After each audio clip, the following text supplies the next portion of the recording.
Ulysse Moore, tome 1. Les clés du temps. Traduit de l'italien par Simone Sow.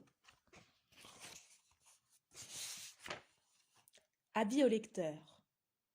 L'histoire de ce livre est vraiment incroyable, et nous-mêmes sommes curieux de savoir comment elle finira. Tout a commencé avec cet email que nous a envoyé un de nos collaborateurs de la Cornouaille. Quant à la suite, c'est à vous d'en juger. Signé les éditions Bayard Jeunesse. Manuscrit Cornouaille. De Pierre-Dominique Bachelard, objet manuscrit Cornouaille. Date 20 juillet 2004, à Éditions Bayard Jeunesse. 3 pièces jointes. Bonjour à tous. Je vous écris de Cove Cottage, qui fait chambre d'hôte en Cornouaille, car je dois absolument vous faire part de certaines aventures extraordinaires qui me sont arrivées.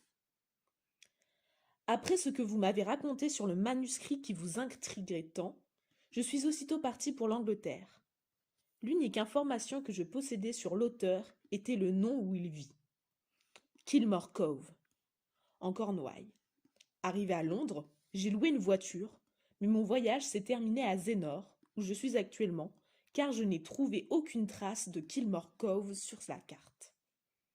J'ai fini par appeler le numéro de téléphone que vous m'aviez laissé. Une dame charmante m'a répondu, m'a demandé le nom de l'hôtel où j'étais et m'a fixé rendez-vous à la réception pour le lendemain matin. Au lieu de l'aimable dame anglaise, à l'heure dite, j'ai trouvé une malle. Vous avez bien lu, une malle, accompagnée d'une missive que je vous retranscris. Cher monsieur, voici le matériel qu'Ulysse Moore m'a prié de vous transmettre. Au cas où vous souhaiteriez le publier, notre seule exigence est que le nom Ulysse Moore soit bien visible sur la couverture et que l'ordre des manuscrits soit respecté. Avec mes meilleurs vœux, l'île de Calypso, bon livre sauvé de la mer. Dans la malle, il y avait une montagne de photos, dessins, cartes et de cahiers avec une couverture noire usée par le temps, tous numérotés, recouverts d'une écriture minuscule et méticuleuse, mais dans un langage parfaitement incompréhensible. Tout d'abord, j'ai cru à une plaisanterie.